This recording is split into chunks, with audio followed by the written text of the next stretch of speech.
ওই উঠতো উঠুম মানে আমার কাজটা শেষ হোক ভাই। শামিম কুরাইশির পোলাইছে, ও কি সিরিয়ালে খারাই থাকবো?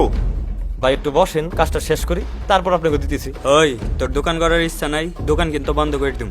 ভাই একটু উঠেন তো, বুঝেনি তো, ভাইয়ের আগে দিয়ে নিন।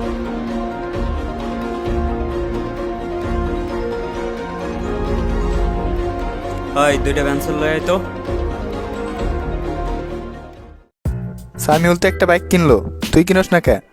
তোর বাড়ির কাছে কইলেই তো টাকা পাঠাই দেয়। চোখে তেল দেওয়ার কয়দিন কানবি? খারাপ, তুই ঠিকই কইছিস, বাইরে এখনই একটা ফোন দিলই। হ্যালো সালমান, হ্যালো ভাই, আমার এখন একটা বাইক লাগবো, এখনই টাকা পাঠাই দেন। আমি তো 15 দিন পর দেশে আসতেছি। দেশে এসে ভালো একটা ব্যাগ দেখে কিনে দেবনি। তুমি 15 দিন পরে আসবে, আইসো, আমি আজকে বাইক কিনুম।